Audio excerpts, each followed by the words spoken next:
Welcome to IG Live, and lots of fun stuff happening today.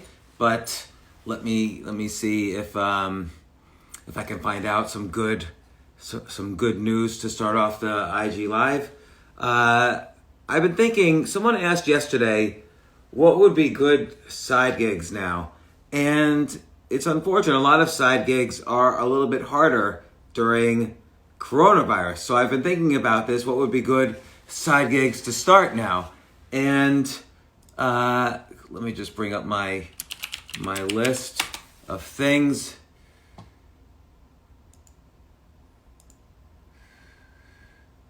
Oh, hold on one second.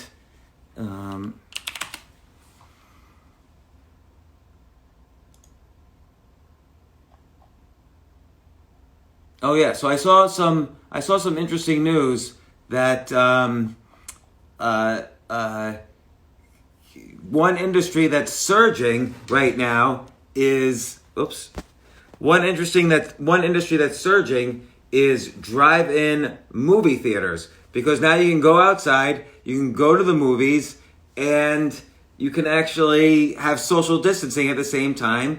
And if you're bringing your date, you can still fool around with your date in the car because you're social distancing from everyone else, and you could still watch movies.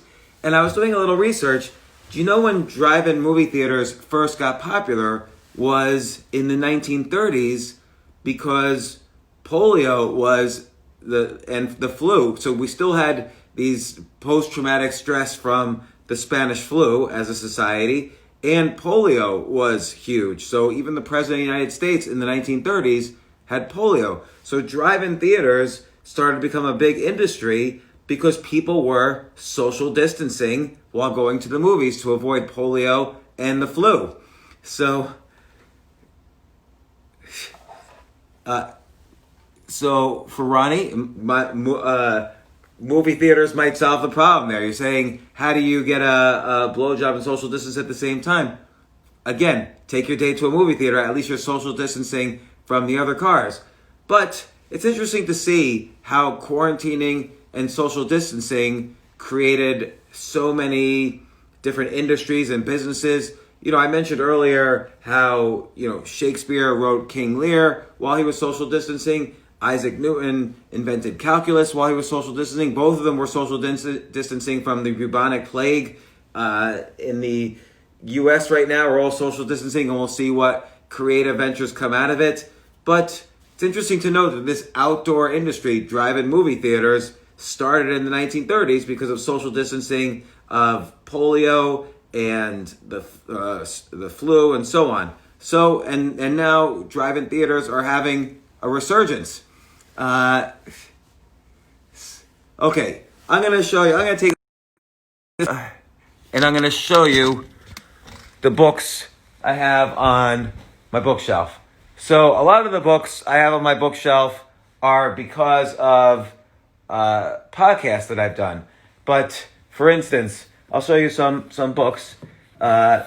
This book, It's Better Than It Looks, by Greg Easterbrook, Reason for Optimism in an Age of Fear. An excellent book to read right now when we're living in an age of fear. This book, one of the best written books ever. It got a lot of controversy when it came out. A Million Little Pieces by James Frey. And this, everyone said, oh, it's not really a novel, it's a biography. Whatever it is, whether it's biography, or no, it's not really a biography, it's a novel. Whether it's a biography or a novel, the writing style in this is among the best. Just by reading this book, you will become a better writer. A Million Little Pieces by James Frey. It's an interesting footnote about Old Man and the Sea. So I read this book. Of course, we all read it in high school, and it was boring as hell in high school. I don't even think I finished. It's only a thin little book. I don't even think I could finish it when I was in high school. It was boring. But I had sent Amazon a list of ideas about self-publishing. So they invited me out to this mini conference of self-publishers in Santa Monica. And we were all staying at Santa Monica Shutters, that hotel. And every room had a copy of Old Man and the Sea. I stole this from the Santa Monica Shutters.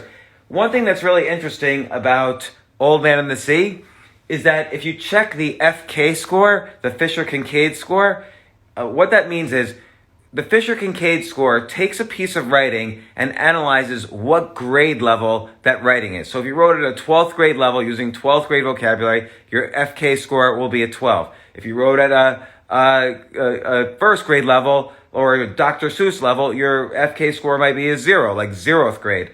So Old Man and the Sea, somebody asked what was the first book? It's Better Than It Looks by Greg Easterbrook.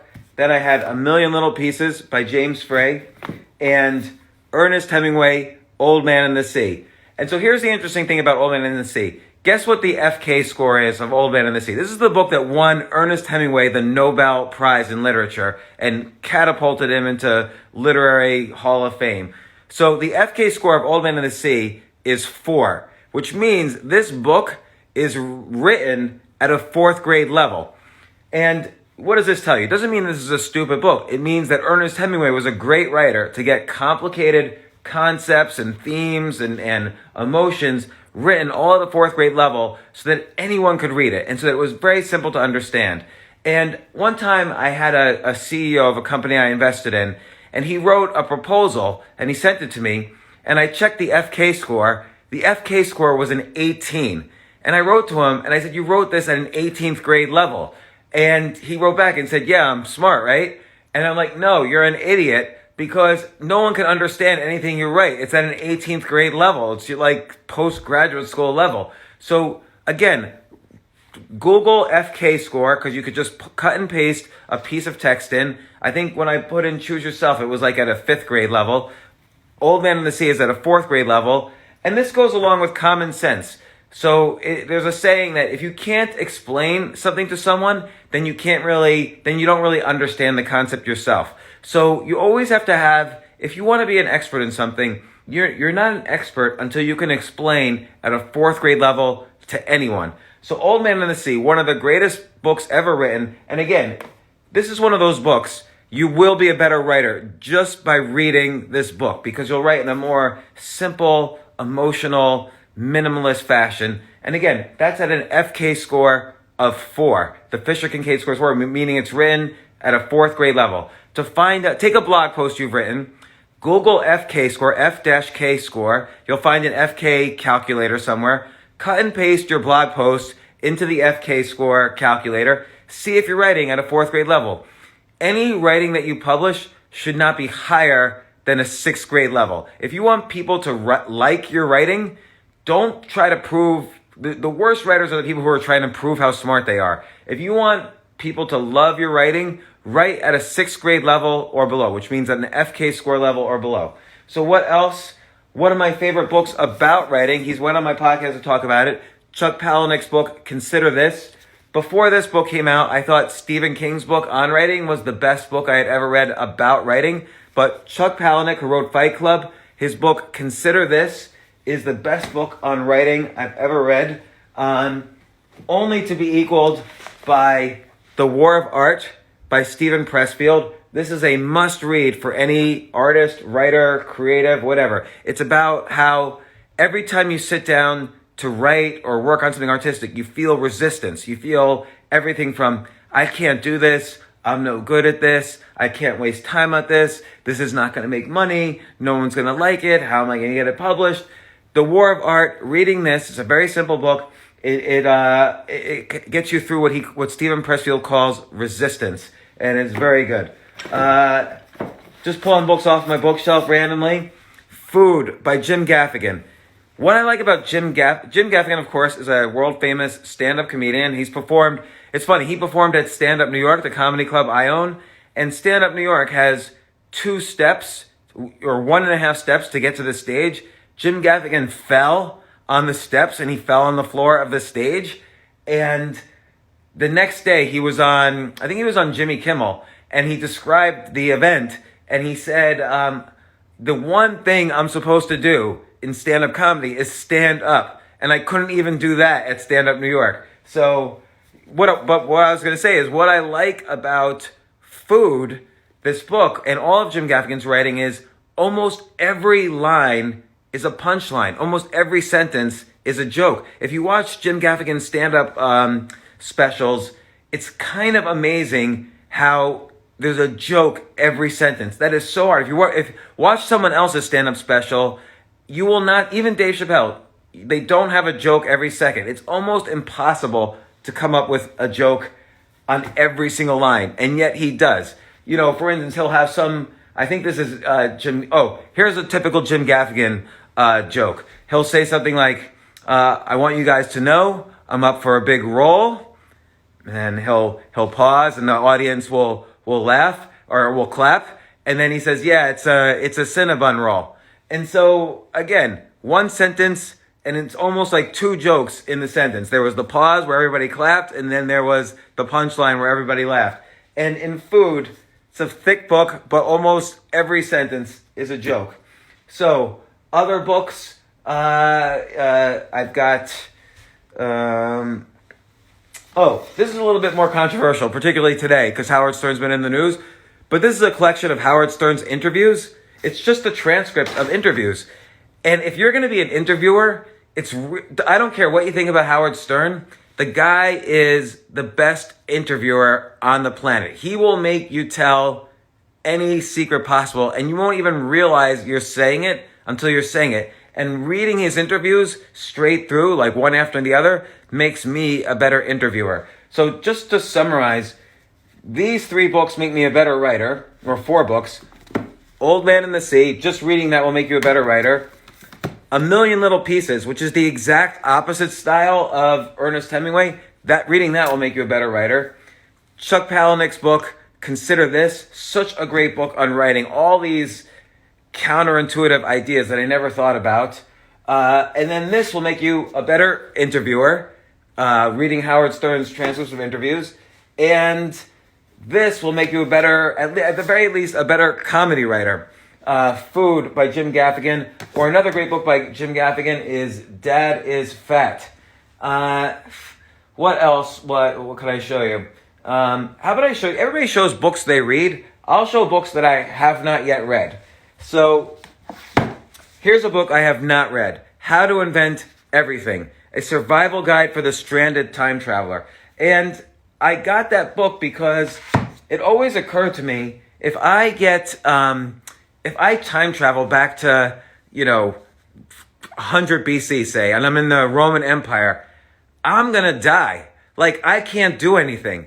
I don't even know. Like, there's a book by Mark Twain called A Connecticut Yankee in King Arthur's Court. And he describes this guy who, from the 1800s, travels back to King Arthur's Court and sets up an electric grid, a phone system, gunpowder, guns. I don't know how to make an electric grid. I don't know how to make, like, a phone system or guns.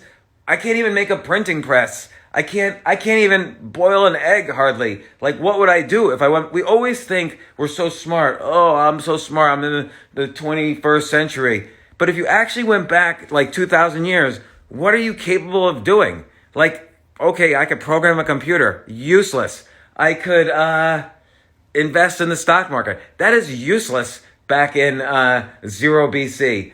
I could probably go find Jesus somewhere, but I don't know how useful that's going to be either if I go back 2,000 years. So, let's see. Another book that I haven't read in this library, probably a book I should have read, The Doomsday Calculation by William Poundstone. I don't even know what it's about. Maybe it's about pandemics. And then here's something. I've always had a dream of being a piano player in a divey bar. You know, the kind of person who, calls out requests and then just to kind of play the chords and play the song. I just want to be like a professional piano player in a bar. So I got this book. It's a fake book. It's called a fake book of every pop and rock song. And what it does is it just gives you like the chords and basic notes of every song. But I don't know how to learn you have to learn how to play the piano with a fake book, and I don't know how to do that. So I have to take lessons somehow in doing that. Maybe one day. So this is a book my wife got, which I haven't read yet, which is What Makes a Marriage Last by Phil Donahue and Marlo Thomas. If you're my age, you'll know Marlo Thomas from the show That Girl. She was great in it. And I don't know. That's the books of the day. Oh, speaking of Howard Stern, so Jackie Martling, remember Jackie the Joke Man who used to work on Howard Stern? You would think I was a big Howard Stern fan. I've listened to his show once in my life, but Jackie the Joke Man Martling, who used to work for Howard Stern and was on the show back in 2000, he sent me this book, Rationale of the Dirty Joke, an analysis of sexual humor. So he says you have to read this book, and I haven't read the book yet, so I guess I don't know how to tell dirty jokes appropriately. Jackie has tons of dirty jokes. So I'm going to put this in the stand. Ugh. I'm going to weightlifting my phone. And so that's my library of the day. Tomorrow I'll show you some more books that I have. But again, I think the FK score is an important technique, which if you're any kind of writer at all, and we all have to be writers, we all have to learn how to write better than we do. Me as well, me and everybody, we're always because so much of communication now is text-based, whether it's email, Twitter, Facebook, you write blogs, you write articles, you write books. We're all in a quest to learn how to be better writers. And it's amazing to me that The Old Man and the Sea by Ernest Hemingway is written at a 4th grade level. And again, you could determine what grade level your writing is at. Just cut and paste your blog post into something called an FK score calculator, F-K, Fisher Kincaid calculator, and it'll tell you what grade level your text is. Anything above 6, and you need to rewrite to make it better. And again, the concept is not only you want your book to be widely read, but if you can't explain something that's complicated in a very simple way, then you truly don't understand it. And so that's why it's so beautiful to see those concepts converge. The idea of teaching, if you can't teach something, then you don't understand it. And the idea of good writing equals a good FK score. So let's see. We passed over 1 million cases. This is all old news.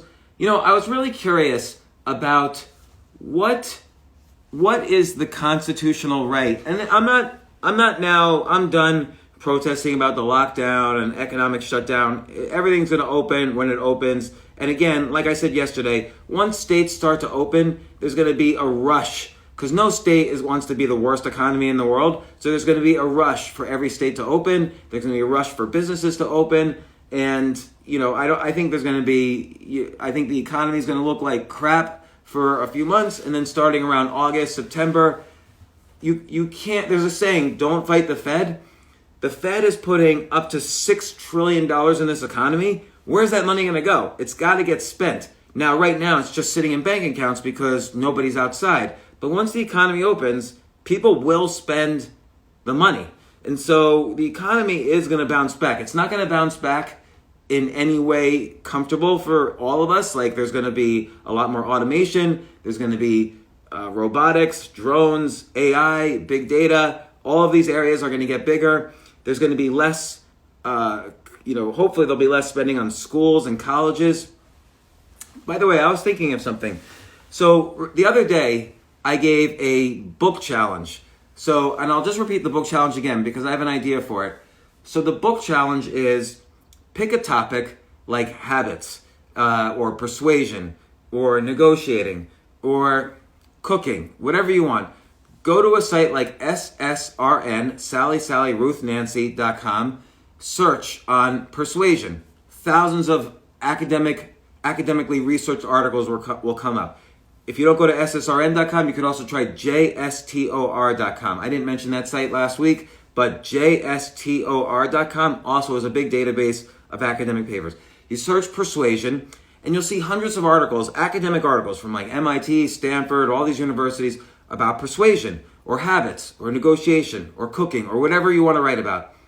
Take 30 of those papers, one a day. You're going to write a book, and it's a 30-day book challenge. Take 30 of those papers and then summarize the research they did in layman's terms. Remember, you're aiming for an FK score of 4 or 5. That academic paper, I guarantee you, will have an FK score of like 13 or 14. It'll be unreadable. And so you're going to describe in layman's terms the research they did and the conclusions they did. Then write about one example from your life where you applied this research. and to find one example from history where a person used this research to develop a good habit in history. So it could be anything from like how to quit habits to quit cigarette smoking, to how to persuade a boss to give you a raise, or whatever. Write a 30-page book, a 60-page book, because it'll probably be 2 pages a chapter. Write a chapter a day. In 30 days, you have a book. You upload it to Amazon. You publish. You get your cover done on 99designs.com. So I described all of that last week, the 30-day book challenge. But I have an additional idea. Go to online course sites like teachable.com. Sign up to teach an online course. Anybody can sign up to teach an online course on a site like Teachable. Or I think Udemy also, and maybe Udacity. Sign up to teach an online course on Teachable, and here's what the course is. It's the book, and maybe do one more video, kind of with extra material. Describe another 20 studies. Do a couple of videos maybe, and now you have an online course about habits or negotiation or persuasion, and that's another vehicle to sell the book. So if you're making $500 a month from the book on Amazon, you can make another $500 to $1,000 a month on all these online education sites. Do that once a month, a new book every month with a new topic and using the same technique, and within a year, you'll have 12 books and courses out there, and you'll be making about, $12,000 to $20,000 a year, a month. I mean, so which is like $150,000 a year. So this is a good way to write small, simple books with very complex material that could actually help people. And it's another, creating an online course that's just the book and then some videos. That's perfectly valid to do, and it's just as easy as writing the book to begin with. It's another vehicle for selling the book as well as selling it on Amazon, and it's making money while you sleep. Now, if you want ideas for book topics and book topics that you could research, for some reason here we go. I'm seeing all the comments. If you want ideas for book topics, I was looking at one author, and I don't know this guy, but this author I have a fun time looking at his page.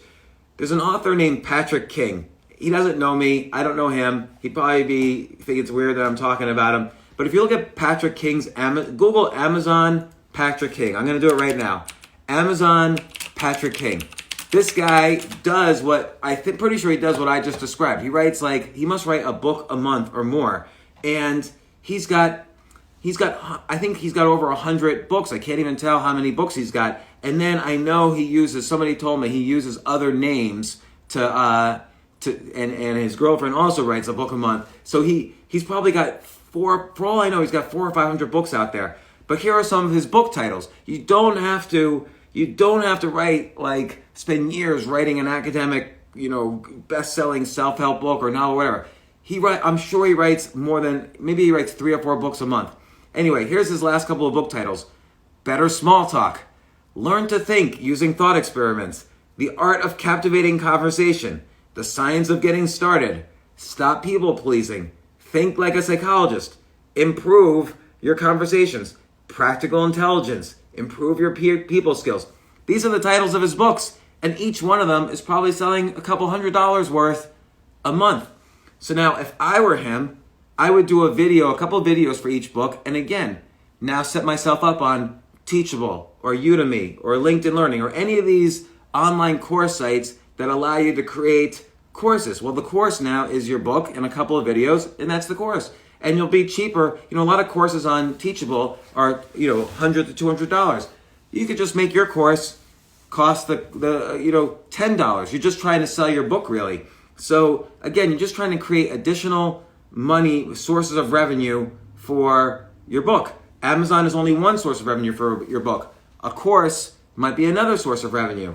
And again, earlier last week I spoke about the spoken wheel approach. If you write a book about something, let's say you write a book about persuasion, or you write a book about negotiation, maybe you can also be a negotiating coach. And there are sites which hook up coaches to people who have need for their services. Like, let's say I'm about to go into a negotiation. I don't do this, but maybe I would think, how do I find a good negotiation coach? Now that could be another source of income. Or giving a talk or whatever, giving a TEDx talk. Keeping hydrated. Although this tastes like bubbles in the water. Water tastes weird. So, wanted to go through some of the news.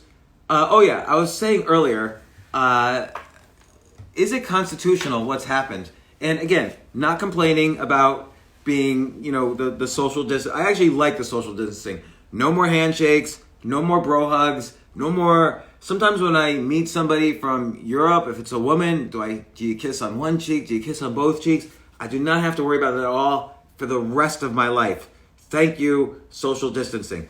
But one aspect I'm just curious about, no one's ever brought up what's going on constitutionally. Is this actually unconstitutional? And the 14th Amendment, which was the amendment right after the amendment that freed all the slaves, this amendment says, essentially, the government, no federal or state government, can get in the way of your, life, liberty, or property. And I sort of feel like these lockdown orders are getting in the way of life, liberty, and property. So there must be some aspect to this that is unconstitutional. And who knows? I'm just bringing it up that if someone wanted to sue, it would be an interesting media story. So sue the government, that is, not me. And then I started thinking about other things too.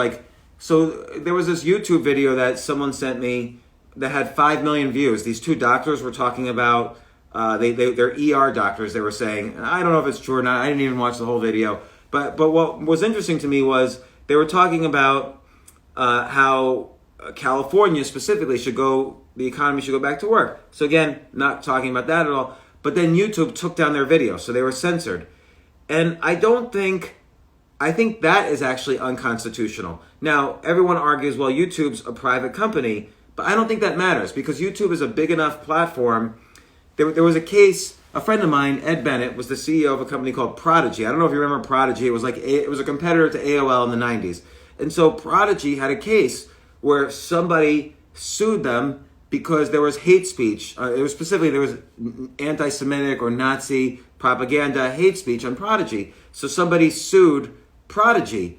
And Prodigy's defense was, and they won the case, went all the way up to the Supreme Court, I think. Prodigy's defense was, hey, we don't moderate any of our comments at all. We do 0% moderation of the comments, so people have freedom of speech. We can't take down one thing without starting to moderate. And so I wonder, now that YouTube, Twitter, Facebook, all these sites are moderating their platforms, I wonder if now they're breaking that older law from the 90s, the precedent that says you either moderate everything or you moderate nothing. And so I wonder if this will be, because there's been so much pulled down videos and posts and so on from all these platforms, I wonder if that's a lawsuit waiting to happen. The other thing I wanted to mention was, Texas is going to be reopening, I guess, Thursday, right? So Texas, the governor came out and said, this is whatever, I'm just going to go ahead and open. And he's going to open up all businesses, but in restaurants, you could only fill up, or any large gatherings, you can only fill up 25%. And so, I don't know, if you own a restaurant, I don't think you could stay in business if you're only seating 25% of the people. Restaurants make their money on the weekends when they're full. The rest of the week, they're only 25% full. Now, comedy clubs, I'd be more than happy if the comedy club I own is filled up just 25%. But other than that, I don't know if the Texas thing is going to work so well. So here's another thing I was thinking. What are ways right now or going past? So I already talked about another idea for the 30-day book challenge about how to make some money. And next week or later this week, I'll come up with another book challenge. I have a couple in store. But I also think it's very interesting right now to be a virtual assistant. So what is a virtual assistant? So let's say I was going to work for someone as a virtual assistant. It means they can contact me through text, maybe phone, maybe email, and we're in remote locations, and that person could say, I want to fly from LA to Hong Kong on this day. Do it.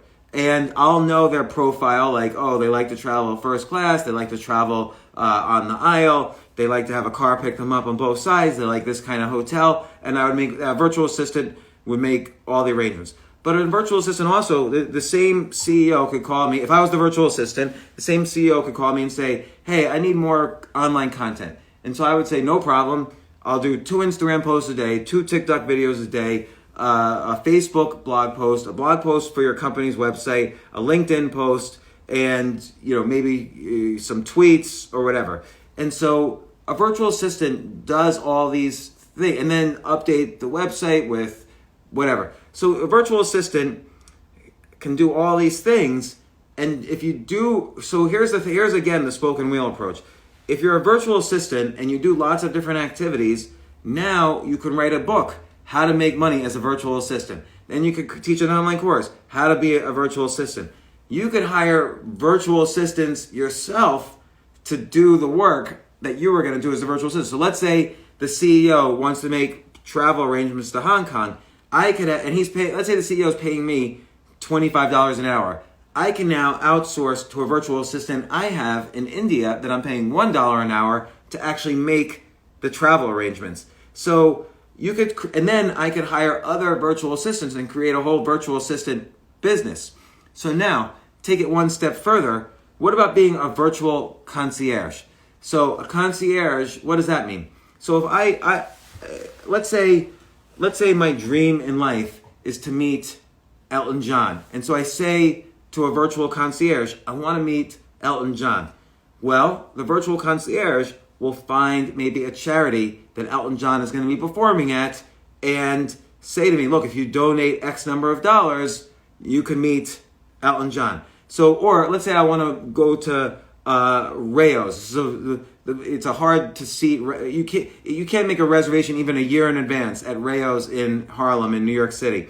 And so let's say I wanted to eat at Rayo's. I could call a virtual concierge and they will do it. Now, there are websites that could find hard to get seats in fancy restaurants. So I would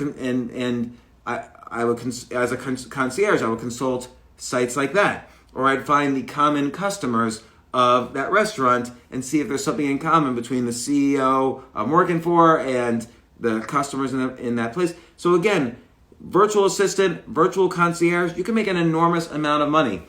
Here's another way a virtual assistant can make money. Let's say I'm a virtual assistant, and let's say you're the CEO, and you hire me. You say, I need help. I need a virtual assistant for all my social media. I'll say to you, well, look, all the social media you do has to funnel into an email list. I'll set up your email list as well. And the CEO will be like, great, whatever you need. And so now I'm doing more services for the CEO, but now I'll use an email company like MailChimp or ConvertKit or Aweber or whatever, and I'll do an affiliate deal with them. So I'm getting 30 to 50% of the sale of their services to the CEO. So every service I do for the CEO, I can have an affiliate agreement with to make additional money from all the services he needs. So for instance, let's say the CEO needs a logo to be designed. I could find a logo designer, and the logo designer could charge $10,000. I'll charge the CEO $11,000, take $1,000 for me, while I'm also charging for my hourly services for the CEO. There's nothing wrong with that. That's called an affiliate deal. So, and you could even disclose that to the person you're working for. So people sometimes don't realize, even when you do something like being a virtual assistant, there's all sorts of additional ways to make money. There's always the spoke and wheel approach to make money any way you can. I have a podcast. So a podcast makes money through ads. But what if I also made money through special kinds of sponsorships? Like a sponsorship might be, hey, if you buy an ad on my podcast, I'll also go give a talk at your company. Or I might make money with affiliate deals. So when I read an ad, maybe MailChimp's my favorite email marketing company. I'll read an ad about MailChimp, but instead of MailChimp paying me for the ad, I'll do an affiliate deal with MailChimp. I could take a video of my podcast and put it on, pitch it as a TV show. Or I could take the transcripts of my podcast and segment them by category, and now I can make books.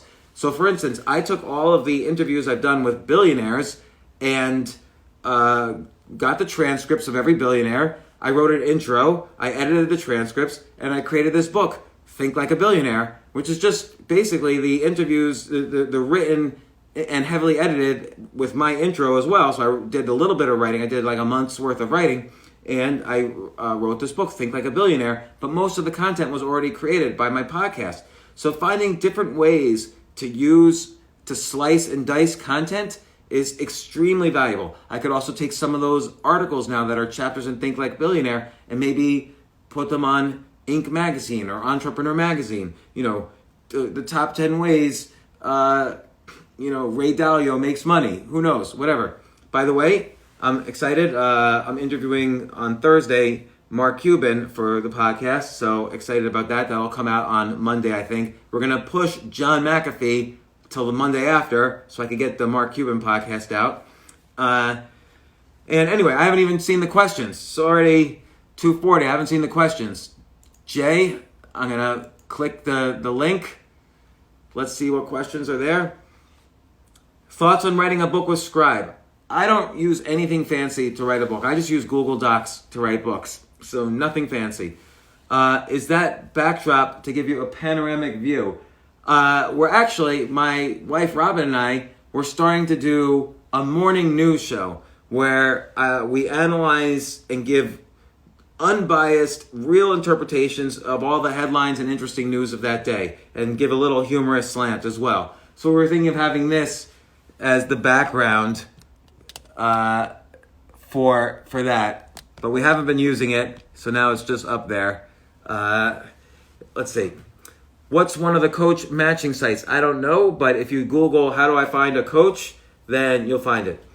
What style of learner do you think you are? I can only learn things when I'm obsessed. So I could only learn about chess if I'm obsessed with chess. I can't learn how to fix a car because I'm not interested in cars. I can't learn Spanish because I'm not interested. I was married to a Spanish-speaking person for 5 years, and I still couldn't even learn Spanish. And my brother-in-law is French, and we started a business together, and I took French for 5 years in college and high school, and I still can't speak more than 3 or 4 words of French. So if I'm not interested in something, I can't do it.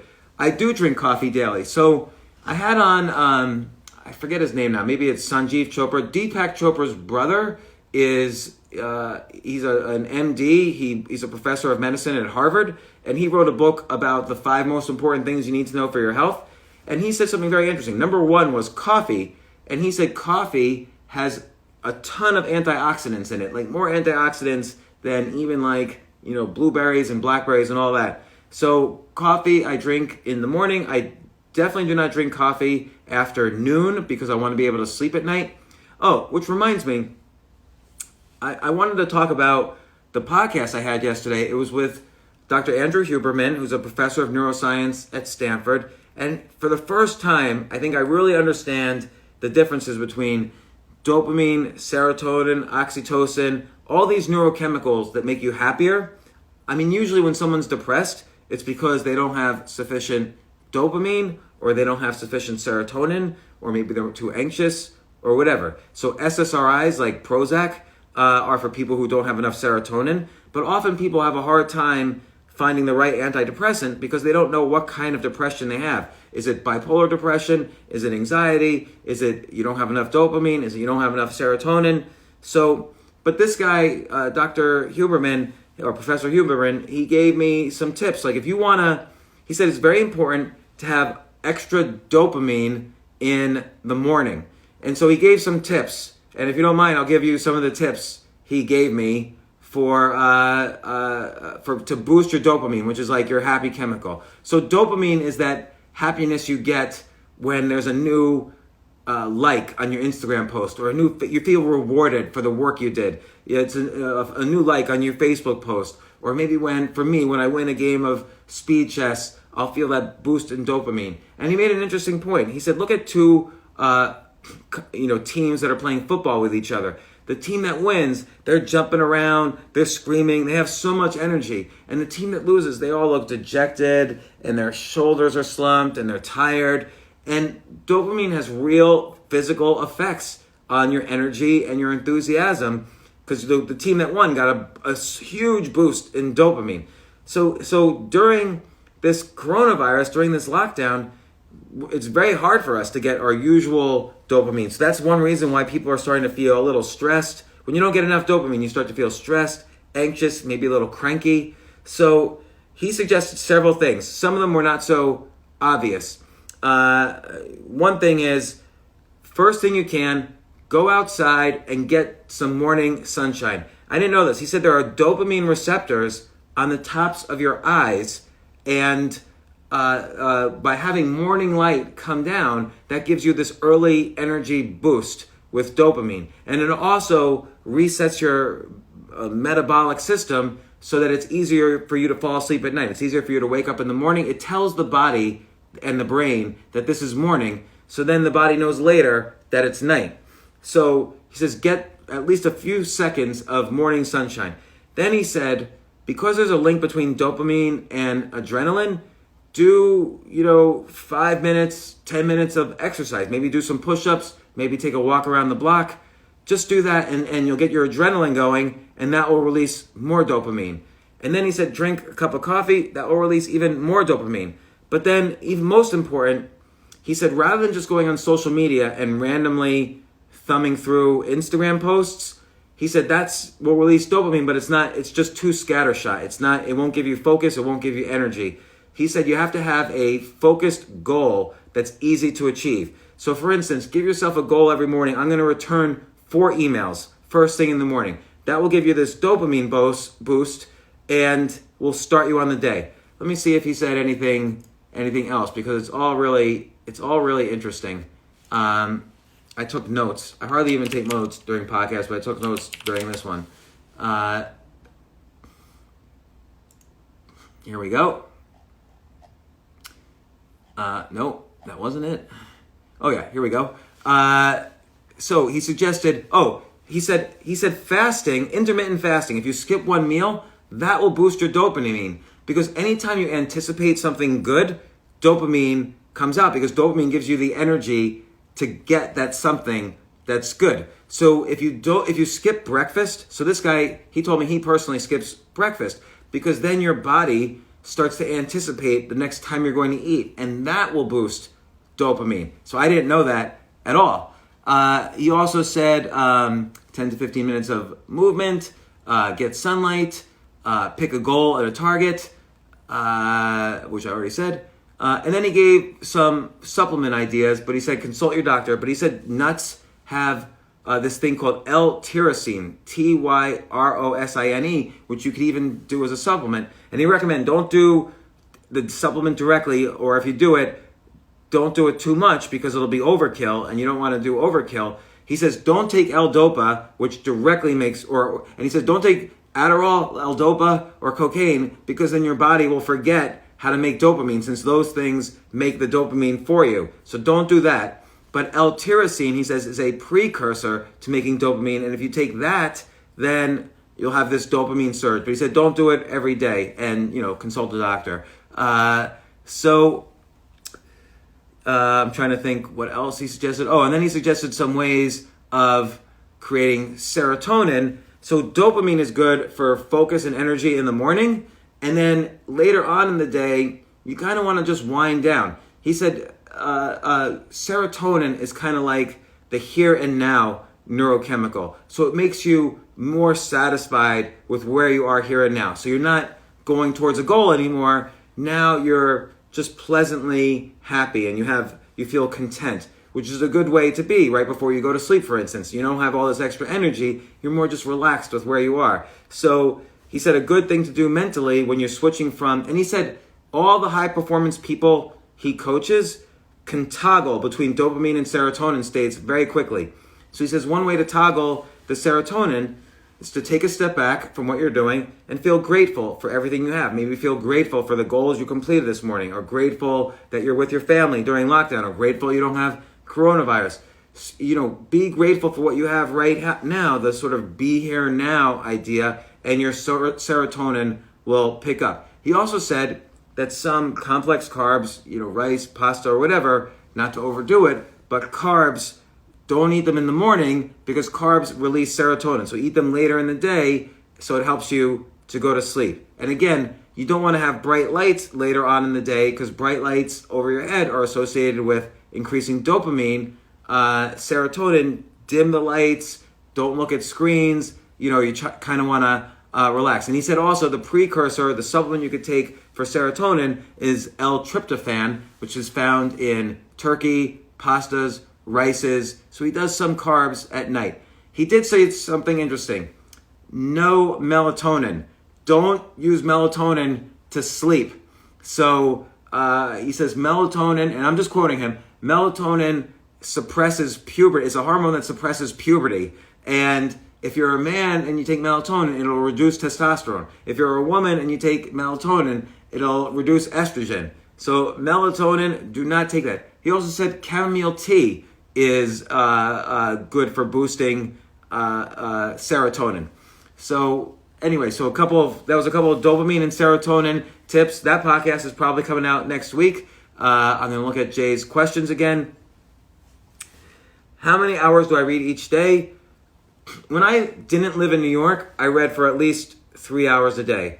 Now it's probably, because I read a lot for podcasts, and then I also research for my books, and I also read for enjoyment, but in New York City, it's so distracting, it's probably down to 1 to 2 hours a day, unless I have a lot of podcasts coming up, and then I'll read lots of books.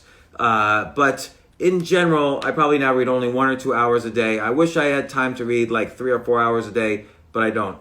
Now, someone asked a question which I've answered a million times. What is the best way to get the idea muscle going? And most of you will know the answer, and I don't have it on me, but you write an idea list. You write down 10 ideas a day. Not 3, not 4, not 1, 10. Every time when I hit 7, I start counting them over and over again. If I hit 10, and don't stop until you hit 10. So if you write 10 ideas a day, every day, you can't skip one day, I will guarantee you it will rewire your brain. Your brain will suddenly be wired to be creative nonstop. You will always be creative. Your creativity, you will have too many ideas to handle. So write down 10 ideas a day. It's so simple. I use a waiter's pad or I use my emails to do it. What's the best way we can help those struggling with stress and emotional and mental health during this time? Is a good question. So I just mentioned these things about dopamine and serotonin. So those techniques are good to help anybody with stress and emotional and mental health. But here's the thing. If it's not your job to cure someone's emotional health. Now, it's important, but a lot of times people are not going to listen to you. If I tell somebody I'm sad or I'm stressed, I just want someone to vent to. I don't really care about the advice they give me. How many times have you given advice to somebody and they just nod their heads, but they're not going to follow it? Even your best friends, they're not going to follow your advice. So, very important, don't be egotistical about giving advice. The most important thing you can do is listen to people.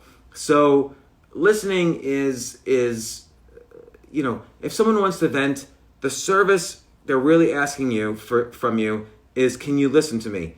So you could just say, it's always good. People always like people who repeat what they said. So if I say I'm stressed, you can say, you're stressed. And just be silent. And then if you're silent, if you just repeat what they say and you're silent after that, they assume, probably correctly, hopefully correctly, that you're listening to them. And they'll say, yeah, I've got all these podcasts, I've got all these projects, and I've got to cook meals for my 12 kids or whatever. And then you could be like, oh, geez, you've got to cook for 12 kids? So again, you repeat what they say. It's like, yeah, which means I've got to go to the store, and one kid's a vegan, one kid can't eat carbs, one kid can't eat vegetables, I got to cook all these meals. And then you repeat it again. You say, are you kidding? You have to cook like 5 different types of, one of your kids can't eat vegetables? And then they'll keep going. So if you just show them that you're listening by repeating the last thing they said, and then you just be silent. Nobody likes silences in conversation. They will fill up that silence, and they'll feel better at the end that they had someone to vent to. And that the venting, I don't know if it's necessarily helpful, but maybe it will be helpful to them. Maybe while they're talking, they'll figure it out. for me, it's been very important during this lockdown that I try very hard to catch myself when I find myself complaining. It's so easy to complain, like, oh, I can't even go to the store, or I can't go to the dentist, or I can't mail this package, or blah, blah, blah, or I can't, I have too many things to do and I can't get it all done. That's complaining. Complaining is draining. So I'm trying to do a complaining diet during this entire quarantine. And my wife could tell you whether it's working out or not. I don't know if it is, but I'm trying very hard.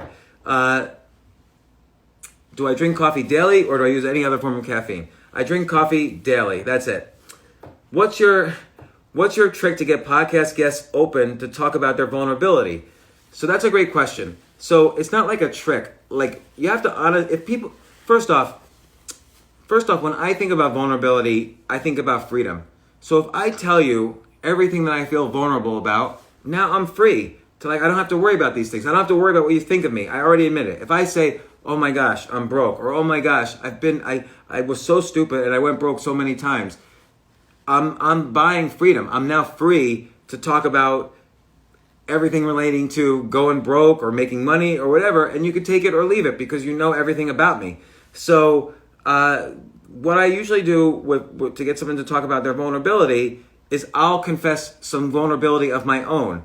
So for instance, if someone tells me, oh my gosh, I was addicted to this, this, and this, and I want them to open up about it, I'll say, oh, it's horrible to be an addict. I've been addicted to X, Y, and Z as well. And then they'll be more comfortable opening up about it because they'll relate to me.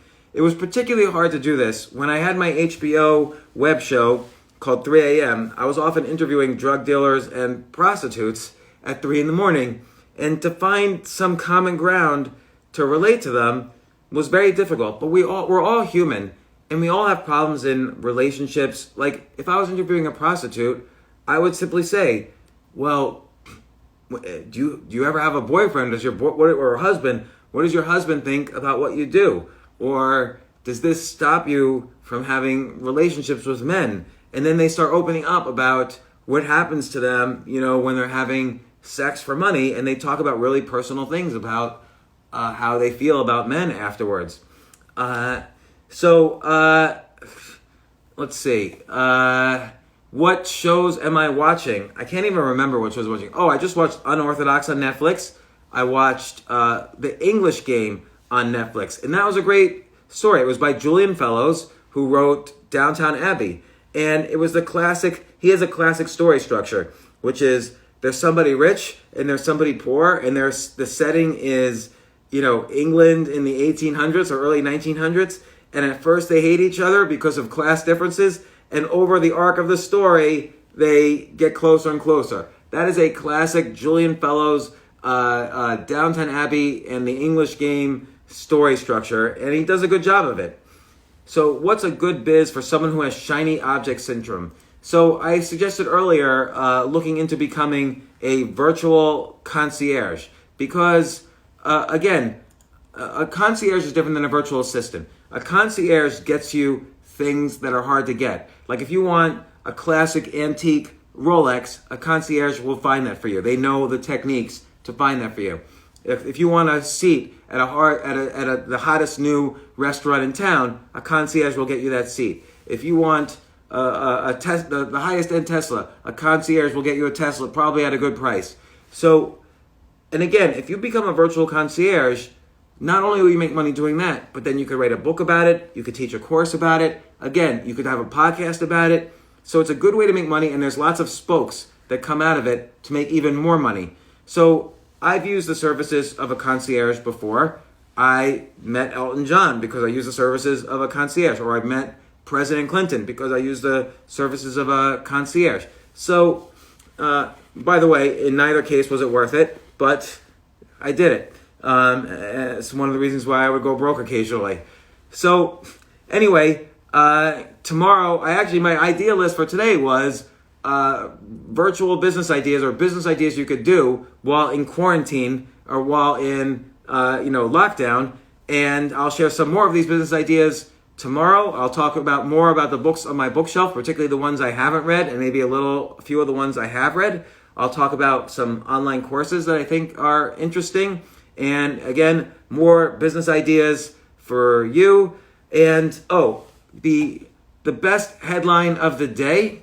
First off, I always go to cosmopolitan.com because unlike other websites, I'm gonna read a headline off of a news website. So this is a big famous news website. It says Sweden says its approach worked. Numbers suggest a different story. That is BS because Sweden has about 230 deaths per million people, and that's actually higher than the US, which is 151 deaths per million people. So you could argue Sweden was worse, but Sweden is better than almost 80% of the other European countries. So it's interesting to see why. You have to ask, why did Sweden not shut down at all and have okay results compared to countries that shut down completely? Does the virus care if you shut down? And I think the answer is we don't know, but the US took the approach, let's not take any chances. Sweden took the approach, let's go for herd immunity. It's just two different strategies, but this headline is BS. And instead, let's find a good headline. So cosmopolitan.com, they have the best headlines, and it's all, you're already going to cosmopolitan.com. So they're not going to lie to you anymore. Like, they've already convinced you to come to their website. So the top article, the top headline is the most living room friendly Pilates videos. Now that is much more useful than saying some BS comment about Sweden. So many people need exercise at home. So many people can't go to their Pilates class. So of course they'll be looking for the most living room friendly Pilates videos.